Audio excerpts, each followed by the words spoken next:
You look on a channel, Twitter, YouTube, Patreon. It's October 5th, 2020. My lesson today is titled, It's So Dumb. This lesson here is from a conversation I had with my daughter about 2 weeks ago.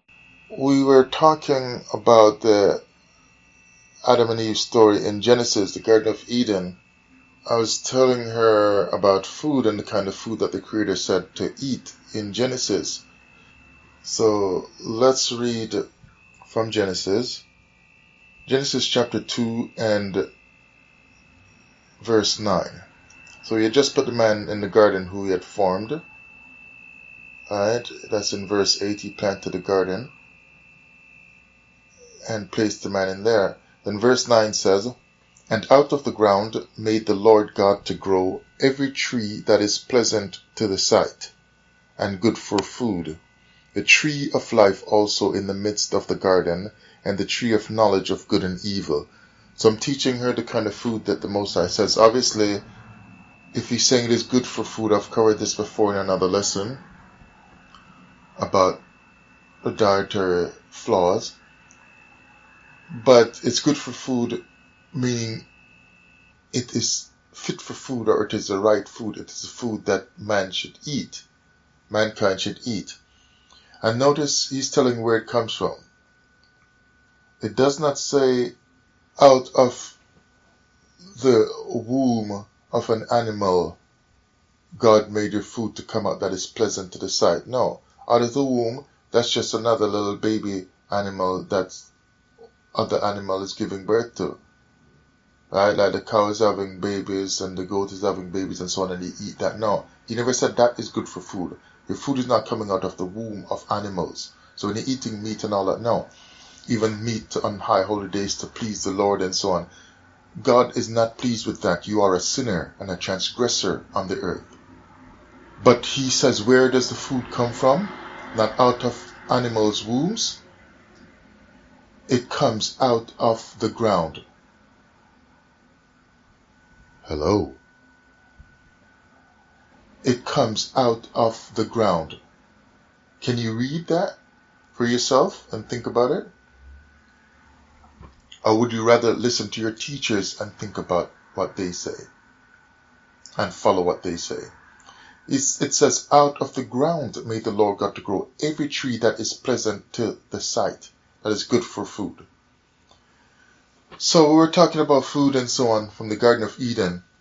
And then I ended up telling her that the story said serpent came in and taught them about, eating from this particular tree. And when she heard it, the first thing she said to me, which was kind of shocking, I expected her to say, oh, what kind of fruit was that? And stuff. Like I talked to her about this long time ago when she was much, much younger, but, she didn't understand that much. And then I took a while not talking to her much about the Bible stuff, directly about the Bible, because I was going through my own time of trying to break away from more of the Christian thinking and from a lot of this Israelite teaching that started to deceive me when I left the Christian church, because the Hebrew teachings just telling me to eat meat and so on and whatever, and that was so dumb. So I said I gotta just take some time to try to understand what this book is saying, this Bible is saying some more. So now I'm telling her this stuff again now. So she said to me now, when I said the serpent told them about the food, and then they went ahead and ate it. And the woman took out the fruit and so on. And the first thing she said to me was, that's so dumb. It's so dumb. Like all of this, just for that? All of this, she meant all this pain and suffering and war in earth, because right before the conversation started, we were talking about the wars in the news and the fighting and the coronavirus and so on and the lockdown and just the chaos going on in the world. So she's like, it's so dumb. All of this just for a fruit? So you see now, I got one more verse to read to close this up, but you see what I'm saying? We're taking out the church at the start, and then left church because obviously you can tell that I don't owe the church anymore, and then I went over into Hebrew Israelite and so on, and then realized that that was a big deception as well. That we are really Africans and we need to get back to things African. But the book just sounds like us so much because the basis of the Bible or the Torah comes from what was going on in Africa. African spiritual systems and Egyptian spiritual system are just all African. So they're deceiving us with our own book, just like the Esau story. He was deceived by his brother and mother because he put on the garment to look like he's Esau. Jacob tried to present himself to his father to look like Esau, and then Esau came and was mad that the main blessing was already gone, and he lost the birthright to all of that and whatever. So he was mad. So he vowed to get revenge. And so Esau now, whoever you say Esau is, whether he's black or white, Esau is deceiving you back with your own book. He's deceiving you back. You deceived Esau with an image, a mental image in your father's mind. When the father could not tell if this was really Esau or Jacob, he just felt, oh, but the sound of the voice sounds like sounds different, but the skin, it feels like Esau because it's hairy and so on. But they just wrap the stuff around the hand to feel hairy. So he got a mental image in his mind. So he said, well, it must be Esau, so I'll give him the blessing, and it ended up giving the blessing to Jacob instead. So he used an image, a mental image, to deceive the father to get the blessing. And then you all pass it off and say it was God's will. But now Esau is getting revenge and is using a mental image to deceive you about him, because now you're wondering, is he black or white? Is Esau black or white? So he has deceived you with an image. One moment he looks like he's black, and then another moment some of you say he's white. He has deceived you based on image. Because Esau is not supposed to look white according to the scriptures. But then when you look at it another way, in real life, Esau is played out by white people on the earth. So he has deceived you and given you a dilemma, the same way the father had a dilemma. I don't know if I can tell if this is really Esau or not. And you're getting the same thing back because Esau is deceiving you back. Alright? When everyone knows that whether you want to say Esau is black or whatever from the scriptures because Hebrews were black and whatever, and that red mean this and whatever, the fact is, in a mundane kind of empirical way, on the ground on earth, at ground zero with what's going on earth and in life, the white man fits Esau empirically in a real world sense. He fits the Esau character in the Bible in real life. You see, it is a deception. He plays the role of Esau in real life. So you are still being deceived because you deceived Esau in the Bible story. So now Esau is deceiving you back. In real life, Esau is white no matter what you say about the Bible story, and that Hebrews were actually black. So whoever this person is, although the scripture says it's a strange nation and so on, I get that, and so I'm going to have to do a lesson on Esau myself because I don't know. It sounds like he's not supposed to be white, but in real life he's white. So whoever this strange nation is, alright, it don't sound like he's really white in the Bible, so I got to give you that. Because it says it's a strange nation who your fathers do not know, although this lesson isn't really about Esau, but who you do not know. So obviously, it would not have been a white person at the time in the scriptures, when the prophecy says you don't know for this 400-year stuff, even though it's not really 400 years anyway. Alright, but the point is it's all a deception, so I've got to do some more looking into it and do an Esau lesson one day. All I'm saying is, the Esau is black in the scripture, but in real life, it plays out as being white. Because there's a trick there somewhere. But he's just deceiving you. So you gave a mental image to your father and he was deceived because the hairy skin made it feel like Esau. And so now Esau is giving you a mental deception as well with the Bible. Mentally now deceiving you to make you think that this book and this Hebrew Israelite understanding is really yours and that you are Hebrew Israelites, when the fact is that it's just a deception, because the book is looking like you are Hebrew Israelite when the book really originally belonged to Africans. Originally. And whatever they did to fix it up and doctor it up to present it to us in this modern way and put all these chapters to it, because we know originally they didn't have chapters, it's just a deception. The same way you deceived him and make your father think that it was hairy skin, that is the truth, so this is Esau. The same way he's deceiving you to make you feel like the book sounds like we're the Hebrew Israelites, so we're Hebrew Israelites and we're not actually African. So now you've got an identity crisis, the same way the father had an identity crisis in trying to tell who was Jacob and who was Esau. So he has given you now an identity crisis. Now you're wondering, not if you are Esau or Jacob, but if you are African or Hebrew Israelite. Esau has played back the trick on you. But anyway, so to get back to this now, she said, it is so dumb. All of this just for a fruit? And so the point I was really starting the video to make is that if you stay in your religious thought and you never come out of it long enough to consider the stuff and look at it from the outside, you will always think the same stuff.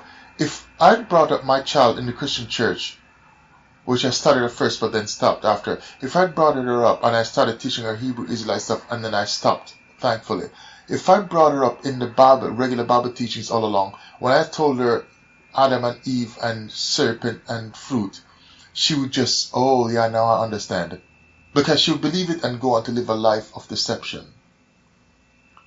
Although we know Adam and Eve storing the fruit and whatever, it's all different stuff, because now they talk about the Adam is atom and all kind of stuff, and the metaphysical stuff and the other, whatever other stuff they mention, right? But just dealing with the basics of the story, she would just believe it. Yeah, Adam and Eve, and there was a real God, and she would just believe it just like that. But because I pull her out of it, she could say, what? It's so dumb, all of this for a fruit? Because when you are pulled away from the Bible teachings, you can more easily see that it is a big deception. And I mentioned that long time ago, maybe 3 or 3.5 years ago, in one of my New Testament is Fake lessons, where at the time, even though I was deep in it and thinking that Torah only was the truth and you should get rid of New Testament, I was still in the Hebrew Israelite mode of thinking. And so even then I said, when you are in the Christian teaching, you just think it is right and you think Jesus is right, but if you pull away, you will see it's not. And I was mentioning that people who don't go to church, like we call them sinners, people who are not saved, they can more easily see the deception in the Bible. That's why most people don't go to church. But people who are in it, they're stuck because they really believe it's true. And it's so, this is the case that my mother grew up in church, she believed church. I grew up in church, I believed the Bible and church. My child would have believed it as well. But because I pulled her out of it now, she can easily see as a young child that it is dumb. And so if you don't take a moment to look from the outside of Hebrew Israelite at the whole thing, the Bible, life, existence, everything, if you don't take the time to pull out of it, you will not be able to see. If you don't go and look at African stuff, don't look at African stuff and Egypt and so on through the lens of Hebrew Israelite Bible teachings. Look at it by imagining that you are an African or an Egyptian. Imagine that you are a pharaoh. Imagine that you are one of the Egyptian scribes. Imagine that you were one of the Egyptian priests. How would you view the Bible? Right? Imagine as an African and you believe in all of the Mari and all the other gods and goddesses that they have over in Africa. So if you look at it like that, it's more easier to see the whole thing in a better way.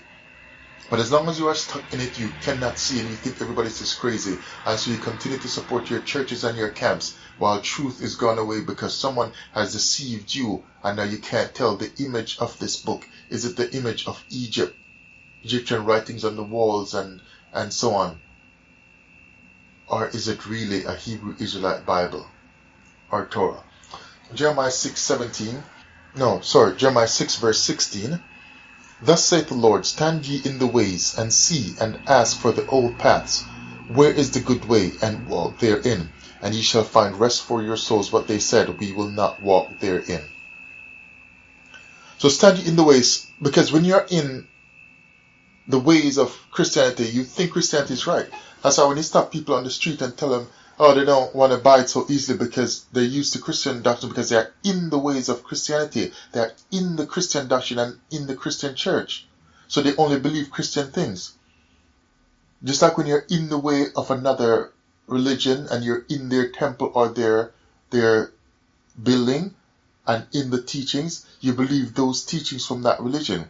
Well, when you are in the Hebrew Israelite way, you think Hebrew Israelite things, so you believe Hebrew Israelite things. And you can't see that it is dumb. So now he says here, thus saith the Lord, stand ye in the ways. And they tell you that in the time of Jesus, they call this the way. The Christians, they are in the way. But you have to understand now, I can't do it now, but the ancient Africans used to call what they were doing the way. They used to call it as well.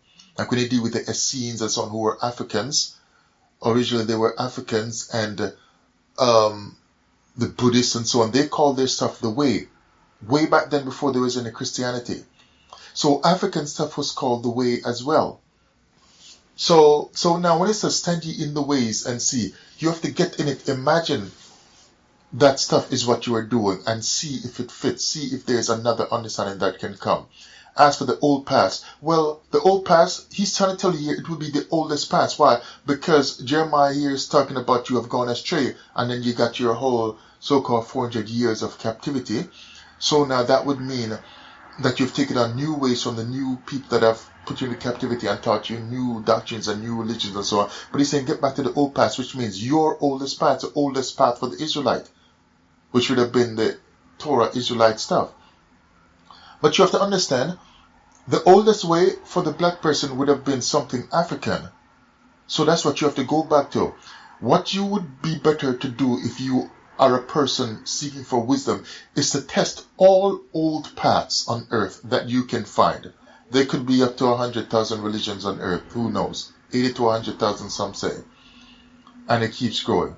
So you would have to try as many of them as you can. And most people only know 5 to 10 religions. You got your 3 basic: Judaism, Christianity, Islam, and then you have Baha'i faith and a few others. You know, one time when I was in the Christian church, I did this course on in a Bible college. Like, I learned about, I think, 500 different religions and so on.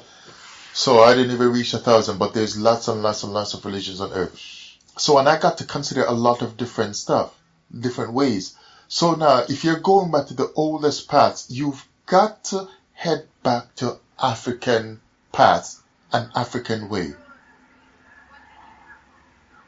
You've got to, because they're all older than Christianity and all older than Hebrew Israelite, because Africans had a way to deal with the world, existence, the creator and so on, before there was Christianity and before anybody was called a Hebrew Israelite.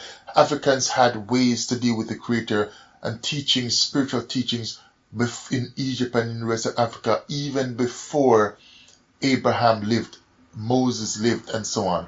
Obviously, there were ways that were older before. And notice here it says ways. Stand ye in the ways. Because there are different modes of thought, thinking through things and living your life in Africa. Because every African group have their different ways. Now, it all comes down to the one real thing, and they just have different ways of expressing it in their different lands, the different countries and so on. And as we spread to different parts of the world, they take on different stuff. But there was still basically the same idea behind it, right?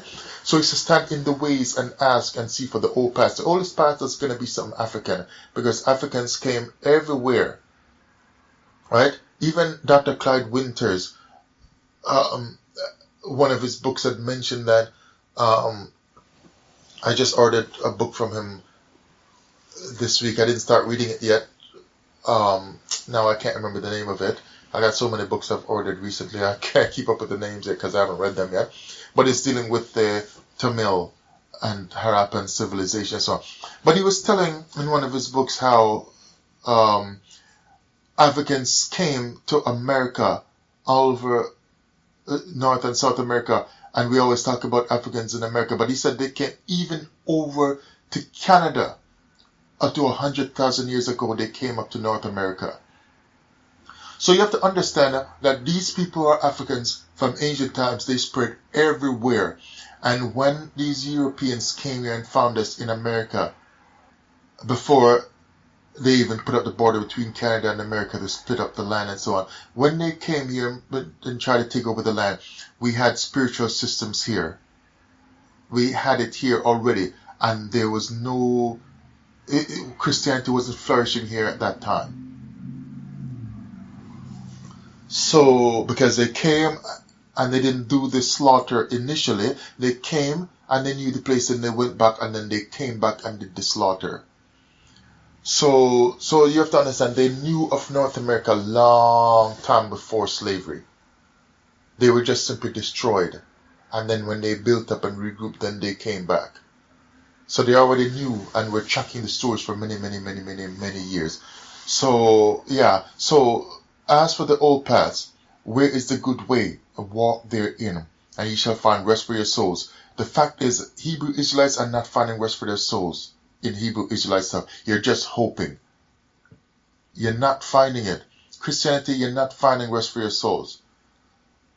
The best idea of rest that I can imagine and that I can see playing out in the world is African stuff.